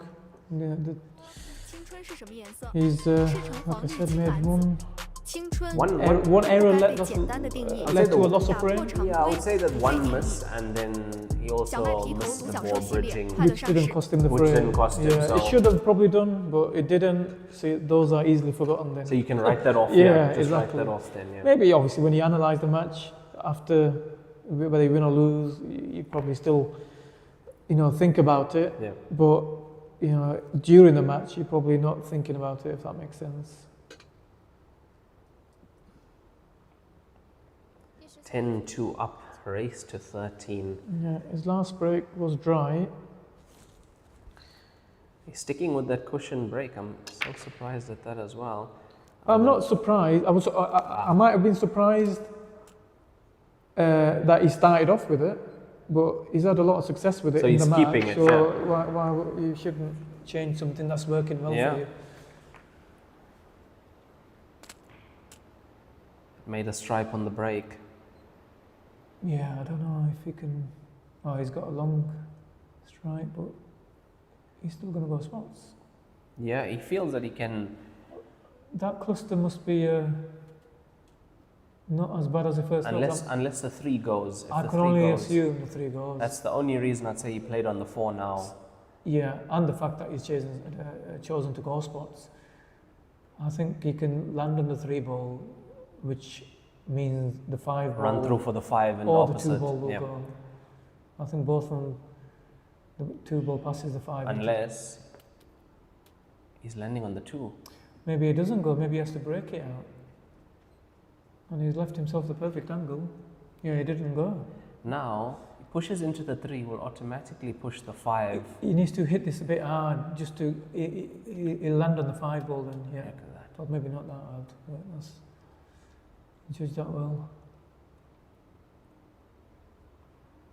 But even the positional shot to land on the 2 the way he did. Exactly. Unbelievable, the pace control. I don't think he'll, I think he'll want to stay away from the plant if he can help it. Yeah. Or I would rather try and get, the cue ball on the bottom cushion, me. And just roll around. It, and then you can leave the cue ball more on the cushion side and swing behind the 8 ball. Yeah, the plants, especially one like that where the 7 can land up on the bottom cushion. Yeah, I think he's going to try and get on the bottom cushion here. Just the way he's revving up, or the side cushion. Does it have the pace? No. But it's okay, this is okay. Because the cue ball is going to be on the same side that the 7 comes on. Yeah, smart. So it was almost like a 2-way shot he's played there. If he didn't land on the plant, he would have landed on the 6 ball. Exactly. Smart again. Very smart. Playing in areas. Very smart. Yeah. Now, for all the world, you overhit this. Make sure you get past the blue spot. So he's going to use all the top end of the table, knowing that you can't possibly go wrong. Yeah, Much better overhitting Yeah, that than exactly. underhitting that. Cardinals in there would have been underhit it. And that's a break and run for Dai Young. So 4 break and runs, 3 rack and runs, 11-2. Well, whenever he's making a ball off the break, he's running. He's gone. out. Yeah, he's gone. You know, Mick's. Look, I know he's made some errors, and he might think, well, if I won 1 or 2 of those frames where I've made a mistake in, maybe it may have been a different scoreline. Maybe the balls don't run kind for Dai Young. But yeah, he hasn't really done a great deal wrong, but it's enough to against the top players to be on the end of the scoreline. Zhu Bingji pulls another one back, score 8-3 now to Shi Tianxi. Well, she's going to have to beat the name as well as the player, if that makes sense. So Bingji, when you're playing Bingji, you're playing the name, aren't you? Really, it's like tough. Playing Ronnie in his Pompat snooker. You got to beat Ronnie. The name carries a lot of weight. It does. It definitely does. I think dry break from Dai Young. Dry, but I can see one cluster already. Oh, the top left pocket. But there's quite a few balls, so maybe you can break that out. Yeah, there we go. Well, he's going to have to go stripes, isn't he, I think. Just looking at where... Can he even put a stripe? You can put the bun at the bottom. It's not the easiest of first pots.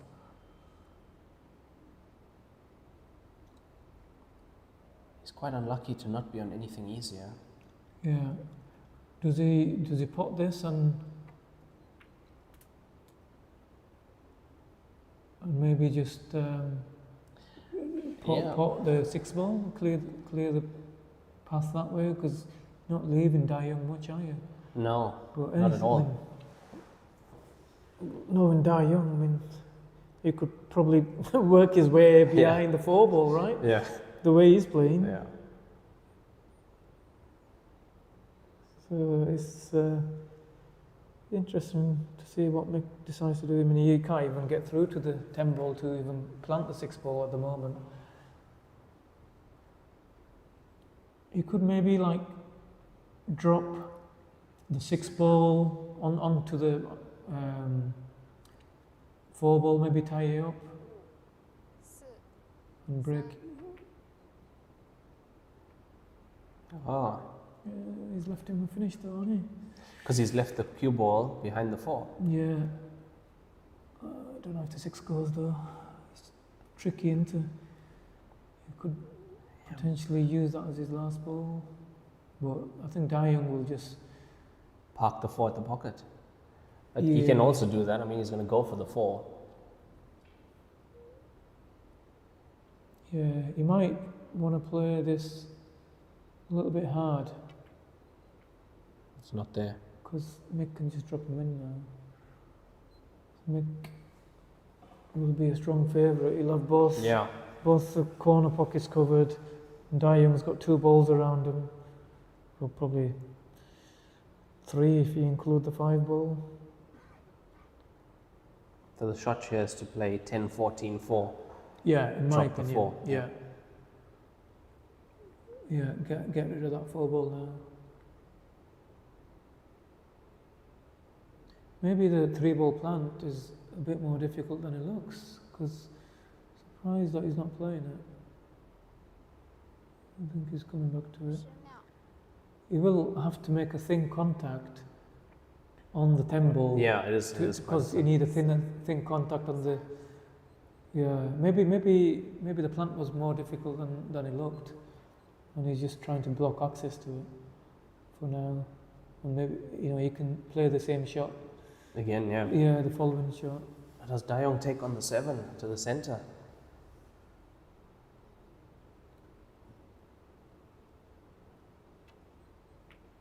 No. Not there.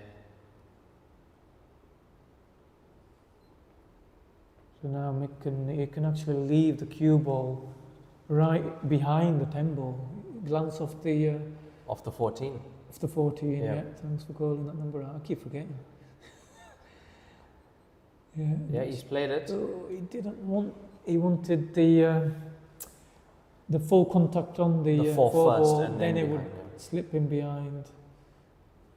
For two reasons. He's pushed his 10 ball on the cushion too now, and he would have got the snooker. Is he thinking of taking this on? I don't know if you can see enough of it to put it. I mean, he's going to leave the finish on for Mick. It's there. Wow. It's there. It's rolled out. No.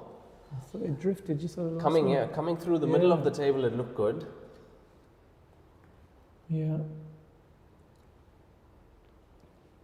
So Mick, his biggest problem here is, believe it or not, The 10. is the 9 ball. Is the 9? Is getting. Oh, I see the 9 at the bottom. Yeah. doesn't- Forgot about that ball being there. Yeah. I see. I don't know if it goes past the 3. I don't think it if does. If it doesn't, then what's a good connector? Maybe leave himself thin on the 10 ball off this ball, like that, and then come down for it now. Yeah, and then play the 15 up next. Yeah. Again, he wants to make sure he overhits this more. Yes. Just to make sure he's on the ball in the middle. Oh, I don't want the knuckle. No, I don't want the knuckle. If he misses the knuckle, he goes past. He comes. Yeah, almost should be straight. Almost. The pace. Yeah. Pace was good. It was the knuckle. Now where's Da Young's balls? Can he? It's dangerous now. He's trying to look at the table again. Yeah, he can't really play some kind of safety now because Da Young's balls are all in the open. He's committed here.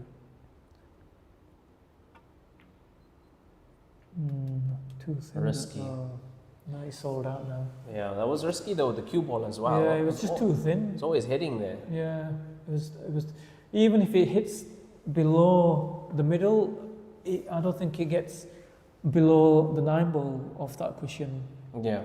Because it was too thin on the too 15. thin. Yeah. I think you should have played the plant, and then maybe get rid of the other 2 balls, and then come down. Find your way down. Yeah. Because it was just the plant was way too thin.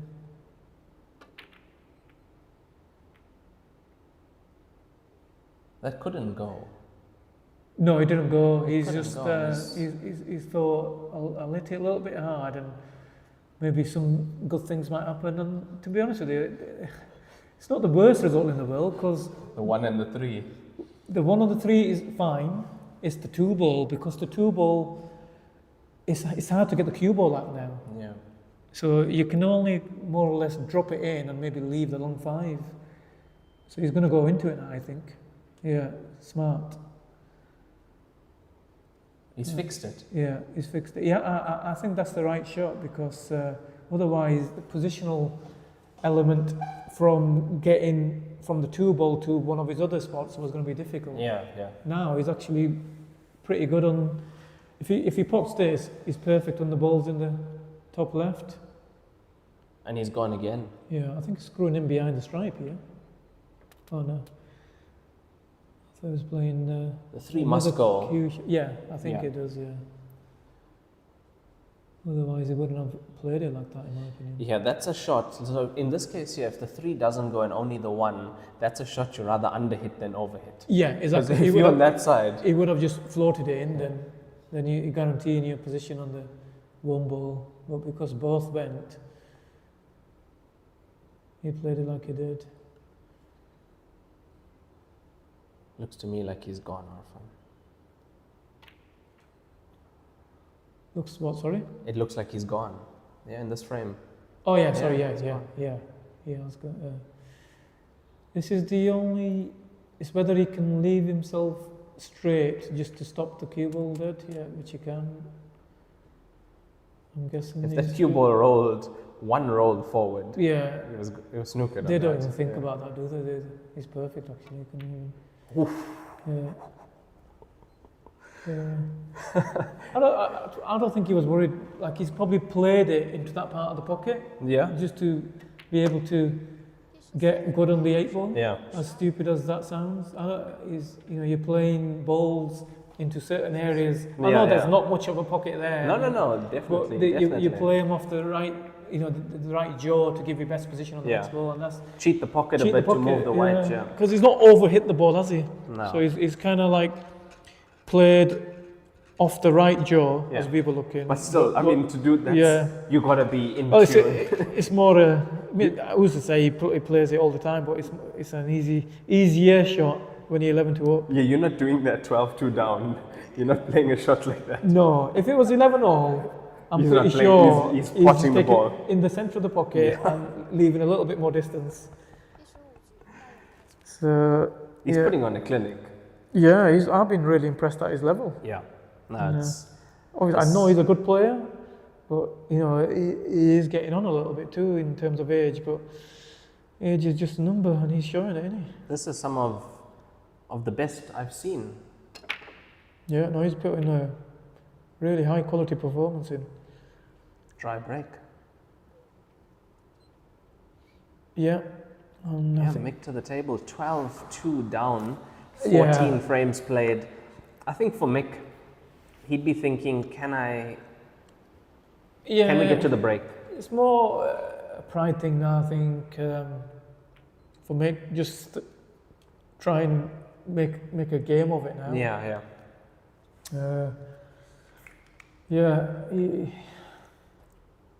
He knows that his opponents played really well, but that shot maybe suggests that Mick's maybe checked out a little bit from this match, knowing that he probably isn't going to win, which is doesn't sound defeatist because you're 12-2 down. It's probably...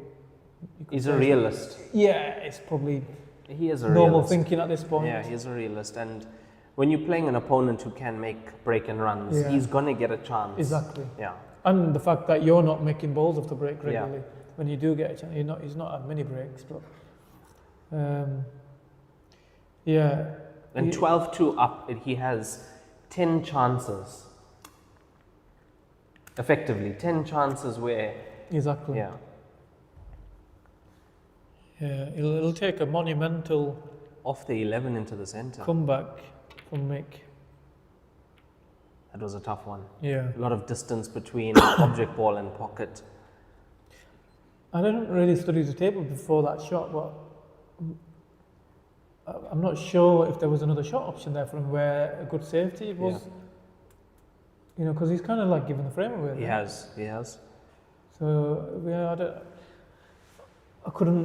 I wasn't really looking at the table to see if there was a good safety option there for him, but... I would say this frame definitely Mick Hill. Yeah, I mean, he's out now. He's just going to make sure he leaves the right angle just to get the cue ball on the bottom cushion. Just run off the side cushion. Just, a bit of pride.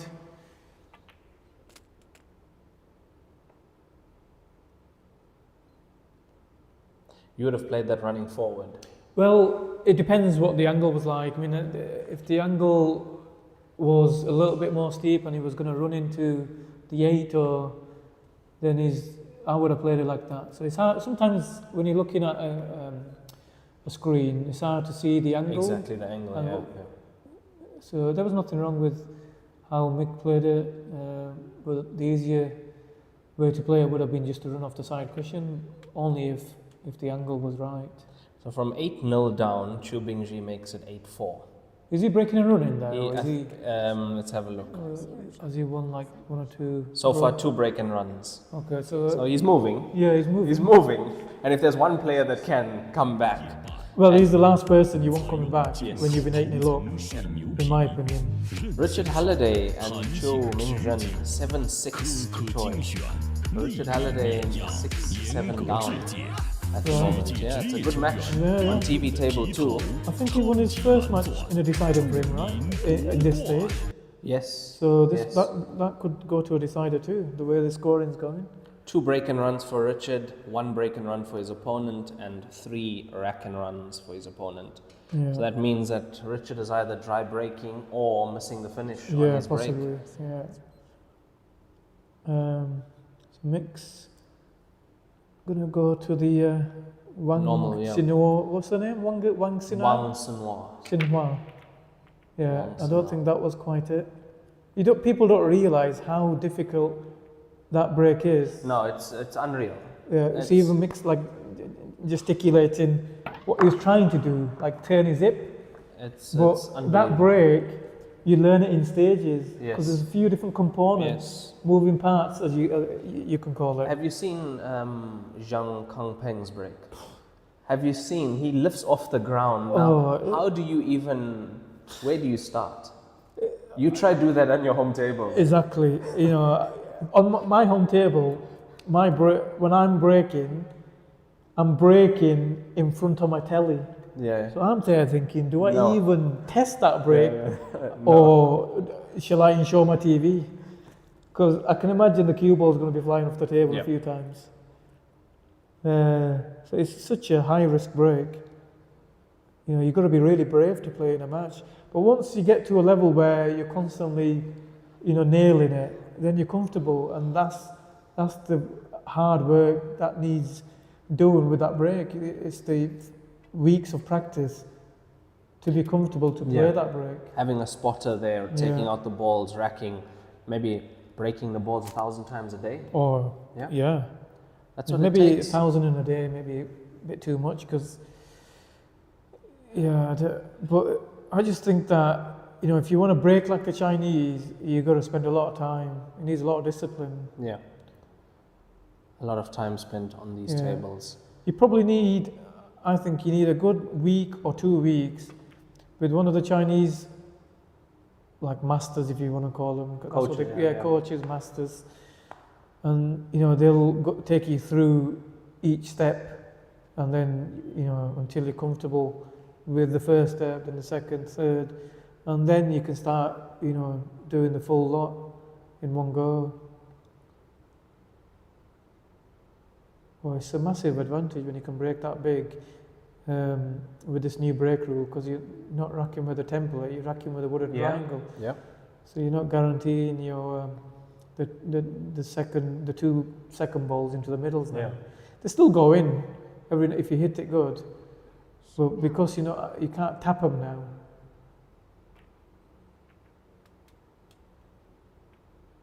Yeah, and also with the triangle rack, the rack is never going to be consistent. Exactly. Never like a template. So you're not getting the same breaking pattern every time.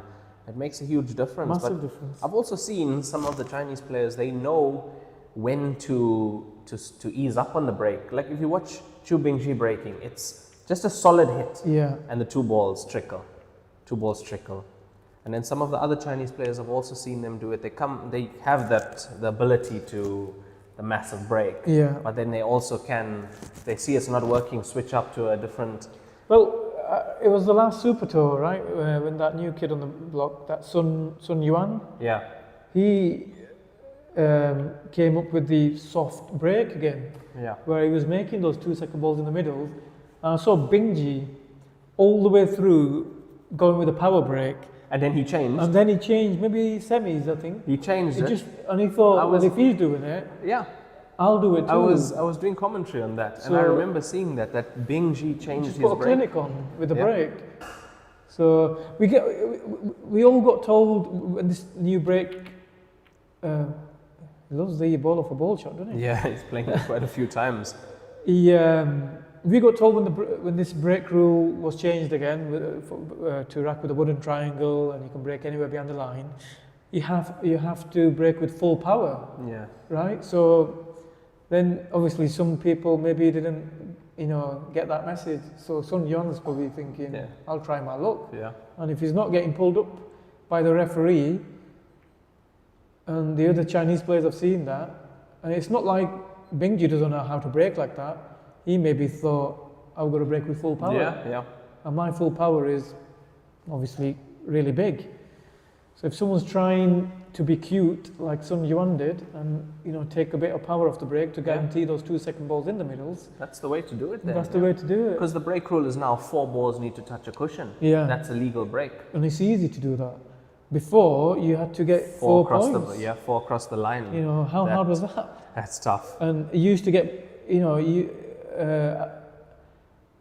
is there any illegal breaks?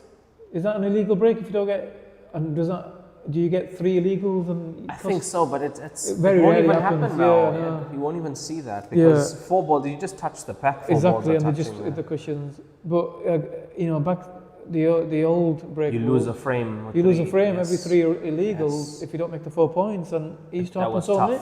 I used to see some matches where people have had 6, 7 illegals, and that's cost them 2 frames. Yeah, it's very tough.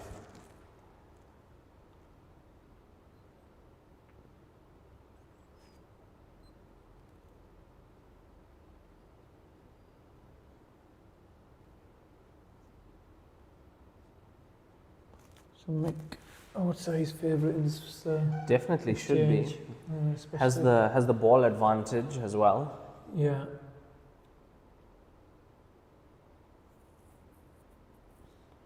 Just needs to make sure he doesn't leave a pot on for Dai Young, because I think if Dai Young has a pot on, he will attack with the 11 balls in a decent position to break out these balls. He's freeing the black.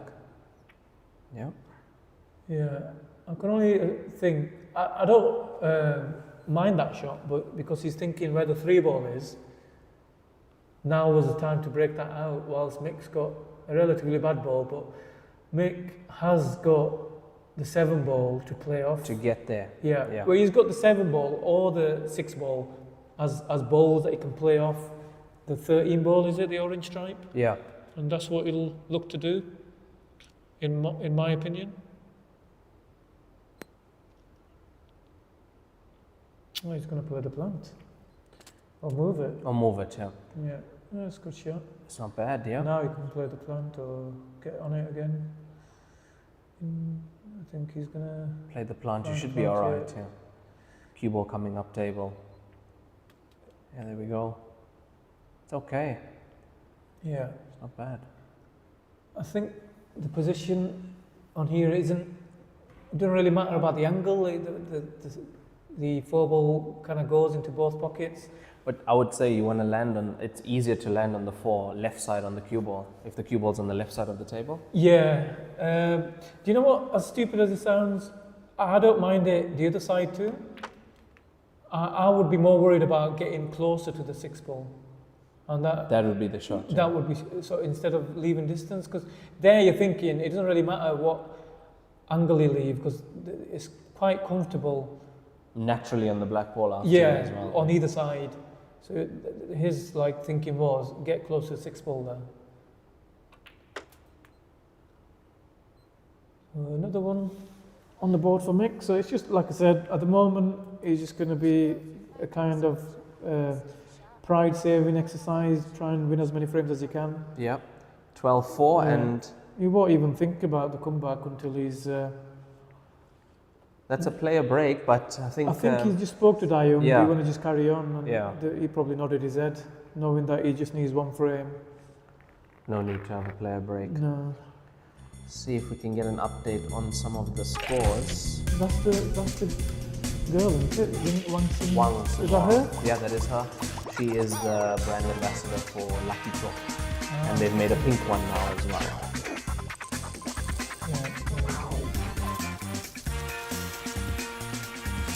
Have a look at some of the scores. We have Kong Zhijiang 6-3 up. Wang Senua currently 7-4 down. Xu Bingjie 8-0 down to 8-6. Wow. Now we're talking. You're probably making favourite now. But it's interesting. You mentioned earlier that Zhijiang, she's in the female lineup in the Champions. And really, she should be flying out latest tomorrow. Tuesday, right? Yeah. Tuesday she flies out, she can get there on Wednesday, tournament starts on Thursday. So what is going on in her head? Is she thinking, I want to go deep in this event? Or is she thinking, I want to play in the Champions? You know, because we've had these dilemmas ourselves. Like I knew, obviously it didn't materialise, I could only get to a certain stage in this event because my focus was the Australian events. A, because the prize money is good. B, I want visited Australia, right? So, of course. Take off something on your bucket list. So that was my thinking. I would have tried to go as deep as I can, and if I've got a decision to make, I know what decision I would have been making. And Jordan was in the same boat yesterday, so Jordan got closer to that stage than I did. And I spoke to him earlier on. He goes, the match that he lost, he goes, it was like kind of torn what he needed to do, That's mentally. A tough situation to be in. Because he wanted to play in the Champions. But he also would have liked to go deep. But he knew he couldn't go any deeper than the last 32. Because in your head, I have to leave. Exactly. Yeah, it's a tough place to be in. It's like you can't fully commit to the tournament. And the only reason I bring that up is Zhijiang, she's in the field for the female division. As we see, Dai Young missed that tricky 9-ball. It wasn't easy, but I expected him to get it. He knew that was the ball. Yeah, that was the match ball. That was a match ball. And it wasn't easy by any stretch. He's not missed it by a country mile. So do we think Bingjik makes a comeback from 8-0 down? That's ridiculous. Yeah, I know. That is ridiculous. There's not many players that can, but he's one of them. To come back from 8-0 down, to even make it 8-6. He's there. Against, don't want to keep against the last handicap, right? It's a big advantage when you can play as good as some of the top female players, and Shi Tianqi is one of them. It is a really big advantage because the top female players play better Heyball than majority of the international players who don't get that last ball handicap. Yeah. So that's where people do talk about whether it's fair or not, because if you're going on ability, should they really be getting that handicap? Yeah, if you want the handicap to your juniors or your female players, but there has to be a category. You should have like an elite lady category. They probably, if they want, they probably should get the first ball handicap, and then you got your, the females that are in the lower category should get the last ball handicap. If you're trying to balance things out, that is. Yeah, it's a tough one. Yeah, it is a tough one. I do think it's something that needs looking at. As we see Mick play a really clever shot there. That is a good shot. I'm surprised actually Da Yong missed the kick by so much. It kicked wide off that cushion. You have to play it a little bit thinner here, those shots. Yeah, because the slide maybe. Yeah. It is kicking thick. So it'd be interesting to see what Joy do moving forward, because we're seeing a lot more females going deep in these events. Obviously, they've gone from the last ball handicap to the first ball handicap, back to the last ball handicap, all because of the results they're seeing. Wow. How close did he get there? So he missed the one cushion escape. I know, and then he does that. And then he does that. I know. On a 9-ball table, that's in. Exactly. It is in most tables, I'd say.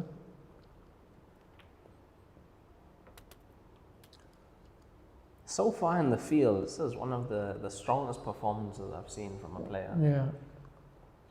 I think Mick's just going to do another loss of turn shot, screw the cue ball back a little bit, snooker him on the 5-ball, and stop it dead. Does he jump this or kick this? No, he has to kick it. I don't think it goes past.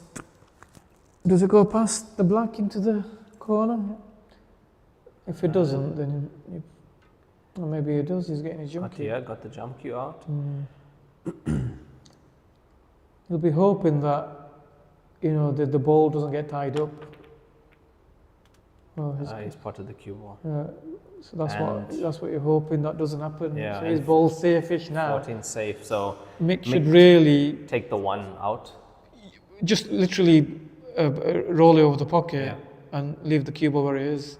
He's got a free shot in other words. Yeah. Exactly.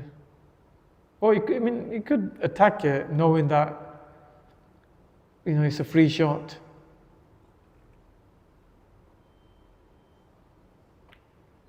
Yeah, that's probably a smart play, because you're getting rid of the actual problem. The two problems in one shot. Yeah, smart. You like that shot? Yes, Yeah. because it works well with the pattern. He'll leave his 4-ball as the last ball. Is there a gap? He's looking at a gap between black ball and 1. Yeah, he's going to hit this as hard as he can and try and mess the table up. So yeah, mess the pattern up. But oh wow! Did you see what was about to happen? Yeah, almost messed it up. I think the 1 ball still goes past. Just a second later, and the 14's in. Yeah.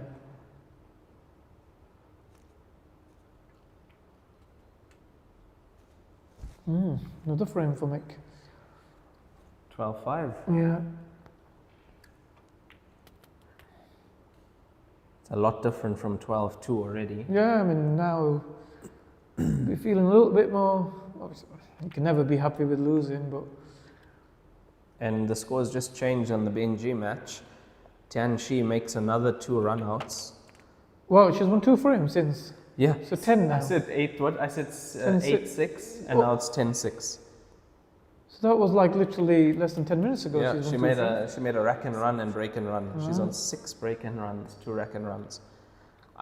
Look, judging on just the statistics, I've watched her play a lot, but judging on the statistics, this looks like it's one of her best efforts. Well, she, as silly as this sounds, I know you know the game yourself, Raymond. She's a better player playing the blocks because of the last ball handicap, because inevitably most of the time we see one problem on the table and she doesn't have to deal with it against the men players. Against the female players, is she going to be making that many run outs, knowing that she has to keep clearing up all the balls? That's Makes the difference maker. Yeah. Massive difference.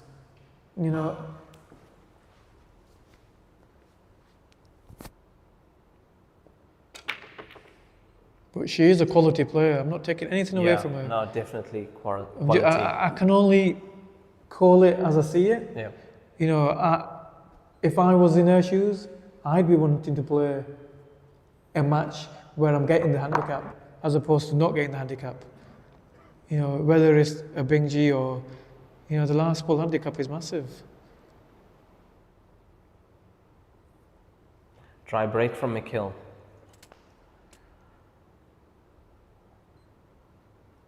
Yeah. What's he gone? He's gone spots. Spots, yeah. I think he has to. So 5 ball is the only ball on this side of the table. He's on it now, so he's got to take it now. Has to take it now. Because it's not an easy ball to get a position on. Swing around that way? Yeah, just avoid the traffic. Oh, how's he avoided the 15 like that? Yeah. Very good. So do you take the 2 out and then at some time play the 3 in the center, play the 4 down to where the 2 is? Yeah. I mean, ideally, open that pocket, that's, if he holds up, that's pretty clever, because that's now he's left a big pocket. He can play cushion first. Left himself a pathway for the 4. Probably going to bump the 4 ball further along the cushion now. Yeah, like that. This is done now, I think. Yeah, This is what we were talking about when Mick was like, how many frames behind? 10? Yeah. He was going to get a chance of either his break or Mick's break. The thinking ahead though from Da Yong. The way he plans ahead. Yeah. No, I'm surprised he's taken that one first. 7 seemed like a better ball to come through for the black Now he's got to play a shot now. Yeah. And hence the hesitation. Yeah. Coming into the angle. I suppose I'd say it was a bit thin to play that shot. Yeah. He gets into cue ball really well. Yeah, he does. And it's there, 13-5 to Da Yong over Mick Hill. Well, it was 12-2, so Mick Hill has these 5 frames down, and that was another rack and run for Da Yong. So 4 rack and runs, 4 break and runs in 13 black balls potted. That's not bad at all. Yeah, very impressive performance by Da Yong there. He showed a really high level of pool. Definitely did. And we know the game's not as easy as he made it look. And unlucky to make. He'll analyse the game. He'll know that he's made some positional errors. Yeah, and he'll be playing tomorrow morning. Yeah, he'll come back again. His too experienced, too good a player to develop mistakes in that match. Yeah. We'll just, regroup, have a good night's sleep, and go again tomorrow. All the best for him, man. Yeah. Tomorrow morning. Yeah, obviously obviously international players ourselves. We want as many international players, of course, to get through to that stages, and it gives us all, the belief that can make it. Yeah, exactly. To say, hey, remember when Mick made it into the last 32 or last 16? That's in the Division 1. That's something, You tell the international players, okay, it's possible. But all the best to Mick tomorrow, and thank you so much, Arfan. No, I've enjoyed it. Love your insights, mate. It was either that or sit in my room and watch a bit of TV. And this was definitely more fun. Yeah, this was. Taeyong putting on a clinic for us watching this, and we had a good match. Yeah, it was good. Yeah, we were hoping that we'd get a good stream match, and we weren't disappointed. When you said, I think we were walking up, and you said Taeyong against Mick, we said, wouldn't that be a nice one on the TV table? Yeah. And I had a feeling that because Joy, they want to, broadcast the game to an international audience, and they want to put an international player on when they're playing one of the top Chinese. So. Which Taeyong is, and you can count Mick Hill as one of the top internationals as well. So really good match for the TV table. And thank you so much, Arfan. It's been a pleasure. Yeah, I enjoyed it. Yeah, thanks very much. See you guys. Cheers. We'll see you tomorrow. Cheers, guys.